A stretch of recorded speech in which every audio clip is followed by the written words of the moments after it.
morning. My name is Mike Atchin of Chesapeake Energy. And what I'm going to do today is basically drill down much further into the process than John went over. John just gave us a great overview of natural gas development. And what I want to do today is really talk about industry needs and actually go down a little bit further into describing the type of companies that are involved in the process. And I'm going to look at that from kind of a timeline, from the beginning stages of well development all the way through when those wells stop producing and we're in the reclamation phase. In the second part of my presentation, I'm going to talk about the master service agreement process. This is the process where companies can engage with the natural gas operators and become vendors and suppliers in the industry. So I'm going to talk initially on industry needs, looking at site development, which essentially would be the development of the well pad, the creation of the site that we use for the drilling process. And there's several companies that are involved in this process, and they can range from excavation and equipment manufacturers and contractors, pumping manufacturing dealers, painters and painters and haulers, mulch and fertilizing suppliers, safety equipment manufacturers and suppliers, survey and engineering companies, burial and mapping services. A wide variety of companies are involved just in that initial phase of when we go out and we construct that pad where the development occurs. So at this stage, it's really just a construction process involving multiple suppliers and vendors in that stage.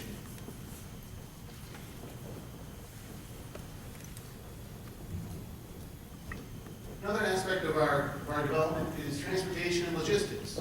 We have a lot of material that needs to be hauled and moved from one site to the other. So looking at this list, I'm just going to cover some of the examples of some of the companies that are involved in our logistics.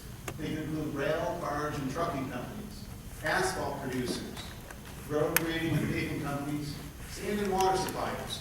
So again, just small businesses that are involved in that stage of actually moving products for the industry. When we get to the stage where we're actually drilling wells, then you have other suppliers that are brought into the supply chain, and they can include crane manufacturers and dealers. They can include drill bit manufacturers, steel and associated manufacturers, cement producers, safety equipment manufacturers, and suppliers. So when we get to that stage where we're actually drilling the well, and John did a great overview of how that happens, how we drill and produce gas on the well site. But these are just some of the businesses that can be involved in that process.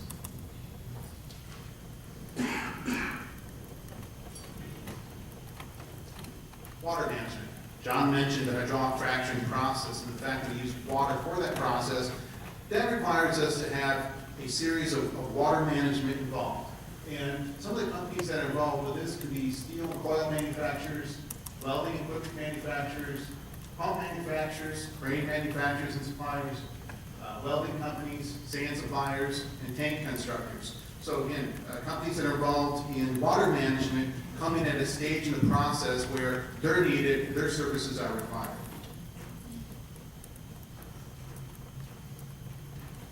In order to get the gas from the wellhead, ultimately to the end user, to our homes or to a plant to produce electricity, we have to have piping in place. And many companies are involved in that process, including engineering and surveying firms, heavy equipment operators, welding and welding supply companies, steel pipe manufacturers, compressor engine manufacturers, all involved in transporting and moving gas from the well site to the end user.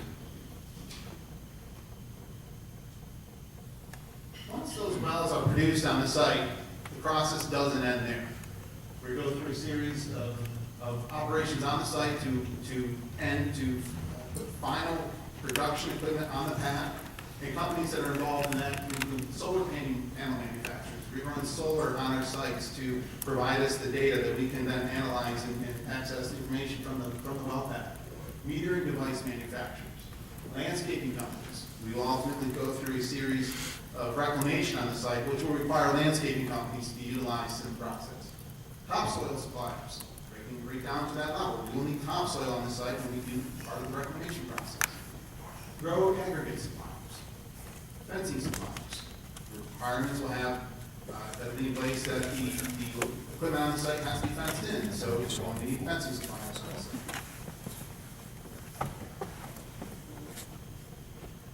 Now what I want to do on this slide is basically take the process which I just outlined, from the very beginning stage, from when we are at the early stage of pad development, going through the process, you can see, you get to the end, actually when we do the final reclamation on the site, many vendors and suppliers are required on this site.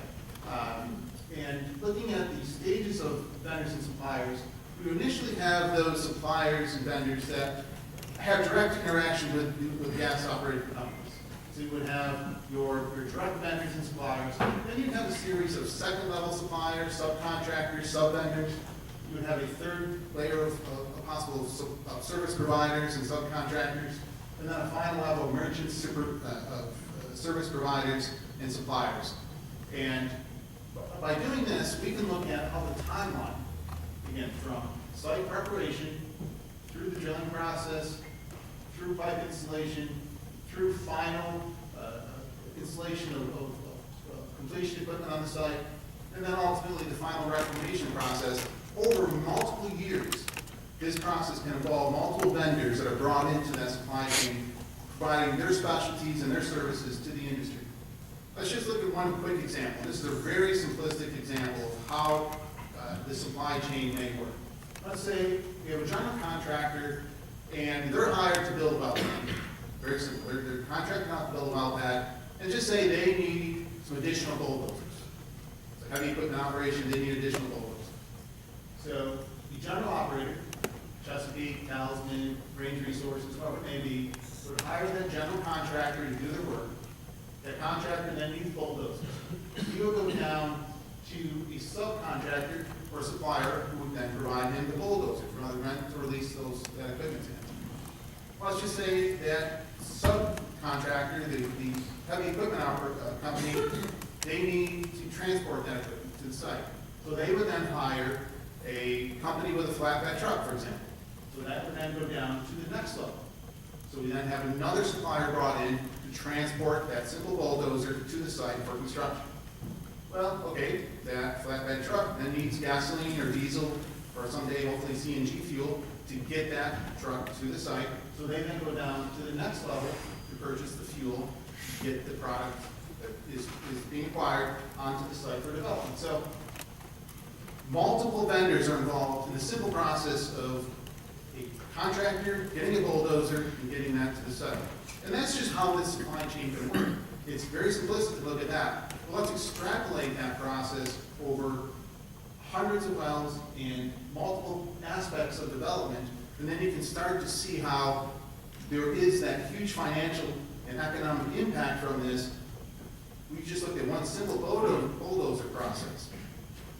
Spread that out over multiple years of activity, with multiple vendors, multiple suppliers feeding into this industry. Now, what I want to talk about next is that line of development when we go from the vendors who are contracted directly with the companies, the major operators, and how they get involved with the industry. I thought it was very important to bring this part of the presentation out because I get asked all the time, I've got a great company, how do I get involved in the natural gas industry? And I think this is probably one of the first times we've talked about this process, the master service agreement process. This is a process how most companies are brought into the industry. Not every company has to go through an MSA procedure, but it is the predominant method of getting being certified to do work for the companies. And I'm going to go through these processes. It's a little bit detailed, so we'll go through these. But essentially, an MSA is a contract that states responsibilities and obligations of one party to another.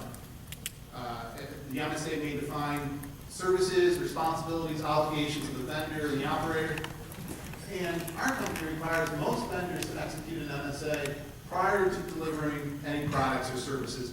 And this is common in the industry. So it's not just a Chesapeake process. Other major operators will have a similar process in place. Prospective vendors should become familiar with this process, should become familiar with the concept and the terminology. And for the next couple slides, I'm going to review in greater detail our process to help you get there. First and foremost, an operational need must be demonstrated. So we simply don't just hire companies to do work. There has to be that need to bring that company on. And regardless of qualifications, vendors may not be approved unless there is an operational need. So talk to many great companies that want to do work for us. We have to know that there's an operational need before bringing them on. And a limited number of vendors may be approved for certain categories. And there's competition in this process. Companies are very eager to be involved in natural gas development. There is competition in the process. And we always strive to maintain the highest environmental health and safety and performance standards when choosing vendors. And like any industry, products and services must be price competitive. There's a lot of parameters I'm going to outline, but it breaks down really to your performance, your safety record, and your price when choosing vendors for become MSA qualified vendors.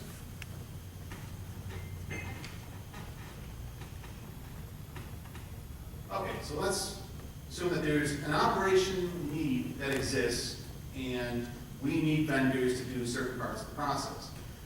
Our first step in establishing an MSA, a field representative must specifically request or endorse any vendor application, which is then submitted to our risk management department.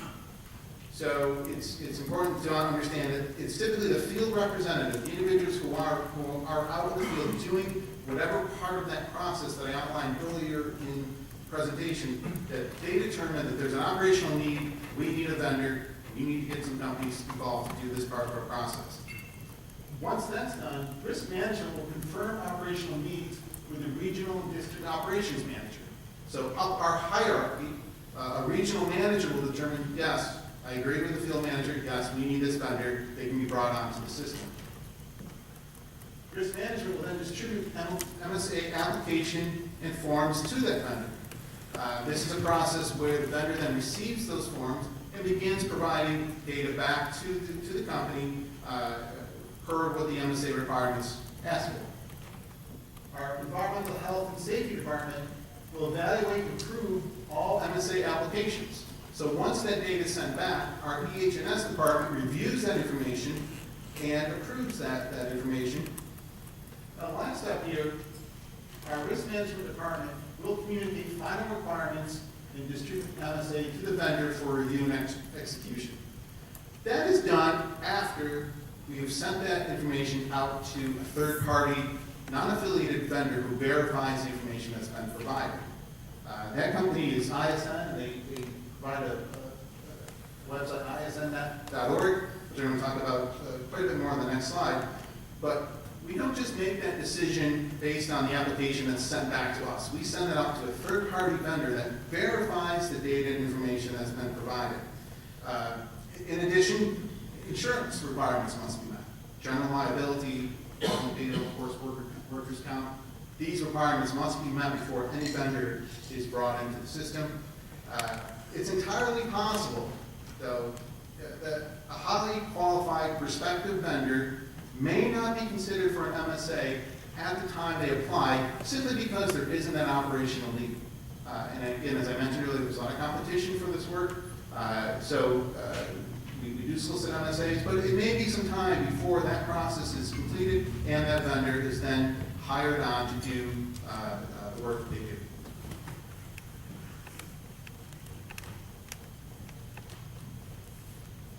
As I mentioned, ISM provides that third-party service where they verify the data in what they call a review and verification system.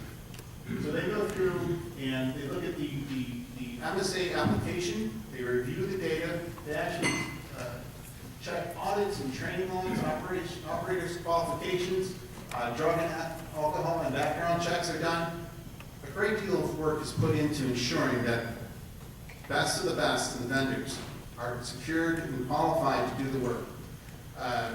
And vendors are routinely evaluated on their environmental health and safety standards. It's not just a case where they go through this process once, they get that MSA, and they're hired, and everything goes great for them, and they're not reevaluated. We continually reevaluate to make sure that their records are up to date, that their reportable incidence rates aren't too high, that they don't have too many workers' comp claims, that their safety records are up to par, because as we know, there's a great deal of spotlight on this industry, and we have to make sure that the vendors that we utilize are actually living up to our high standards. Which brings me back to this original slide. We put such an emphasis on how we bring vendors into the system because we want to make sure that our reputation, that they live up to our reputation for safety and environmental protection. And I also added on this slide regulations.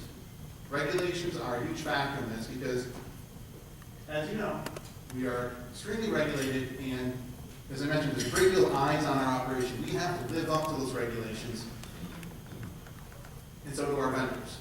If they're brought in through the supply chain, if they're brought into the system to do work for Chesapeake or any other major operators, they're de facto complying to the regulations that we are. And at the end here, I added also a button on tax revenue. John mentioned the tremendous amount of tax revenue that was generated for Pennsylvania recently through their Act 13 program. Millions and millions of dollars generated for counties. $8 million provided for Bradford County through the recent Act 13 tax program in Pennsylvania. Tax revenue is a great method of looking at the supply chain in kind of a different light.